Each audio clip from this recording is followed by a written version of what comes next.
Ration card સાથે આધાર card ઈ-કેવાયસી કરાવવા માટે તમારે કોઈ પણ પ્રકારની લાઇનમાં ઊભા રહેવાની જરૂર નથી। તમે ઘરે બેઠા પણ એને સ્માર્ટફોનની મદદથી ઈ-કેવાયસી કરાવી શકો છો। જે પ્રમાણે અત્યારે સરકાર દ્વારા ઈ-કેવાયસી કરાવવું ફરજિયાત બન્યું છે અને એટલા જ માટે હવે લોકોના મનમાં એ સવાલો થતા હોય છે કે ઈ-કેવાયસી કરાવવું કઈ રીતે અને અમે લોકો ત્યાં જઈ નથી શકતા, તો ઘરે બેઠા શું તમે આ ઈ-કેવાયસી કરાવી શકો છો? તેનો જવાબ છે હા।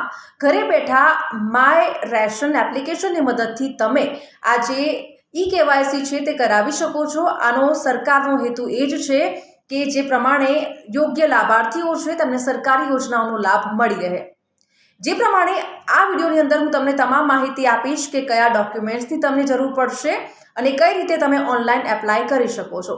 જે પ્રમાણે ખાસ કરીને રેશન કાર્ડ નંબર, આ સાથે જ મોબાઈલ નંબર જે આધાર સાથે લિંક હોય એ નંબર તમારે આપવાનો રહેશે અને આ સાથે જ તમારે આધાર નંબર આપવાનો રહેશે। આ ત્રણ વસ્તુની મદદથી જ તમે ઓનલાઈન જે ઈ-કેવાયસી છે તે કરાવી શકો છો। આ સાથે તમારે બીજી કોઈ જ વિગતો આપવાની જરૂર નથી, બેંકની ડિટેલ્સ આપવાની પણ જરૂર નથી અને કોઈ દસ્તાવેજની કોપી પણ આપવાની જરૂર નથી। આ ત્રણ વસ્તુ આપશો ને તમારું કામ થઈ જશે। તો ચાલો ફટાફટ આપણે જણાવી દઉં કે કઈ રીતે તમે ઘરે બેઠા ઓનલાઈન ઈ-કેવાયસી કરાવી શકો છો। જે પ્રમાણે અમુક સ્ટેપ્સ તમારે ફોલો કરવા પડશે, જેમાં ગૂગલ પ્લે સ્ટોરમાંથી માય રેશન એપ ડાઉનલોડ કરવી પડશે। રેશન કાર્ડ ધારકનો મોબાઈલ નંબર દાખલ કરો, ત્યારબાદ ઓટીપી આવશે તે દાખલ કરો અને વેરીફાઈ કરો।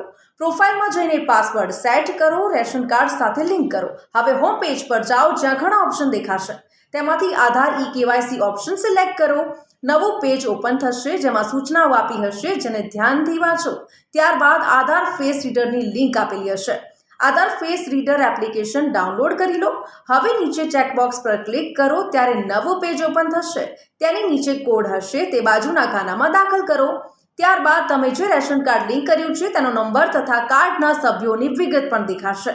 નાના વિન્ડોમાં કાર્ડના સભ્યની વિગત અને દરેક નામ સાથે ઈ-કેવાયસી થયું છે કે નહીં તે પણ દેખાશે। જે નામ સામે નો દેખાય છે તે નામને ઈ-કેવાયસી માટે પસંદ કરો। હવે જે વિન્ડો ઓપન થયો તેમાં ચેકબોક્સ પર ક્લિક કરી ઓટીપી જનરેટ કરો અને વેરીફાઈ કરો। આધાર ફેસ રીડર એપ ચાલુ થશે। જે વ્યક્તિનું વેરીફાઈ કરવાનું છે તેની સેલ્ફી લેવી છે। ગ્રીન કલરમાં રાઉન્ડ થવું જરૂરી છે। ગ્રીન રાઉન્ડ થયા પછી જે વ્યક્તિનું ઈ-કેવાયસી કર્યું છે તે વ્યક્તિની ડિટેલ્સ આવશે। ત્યારબાદ ચેકબોક્સ પર ક્લિક કરીને સબમિટ કરી દો। હવે સક્સેસફુલ મેસેજ આવશે। આમ તમારું રેશન કાર્ડ ઈ-કેવાયસી સક્સેસફુલી થઈ જશે। તો આટલી ઇઝી રીતથી તમે ઈ-કેવાયસી કરાવી શકો છો।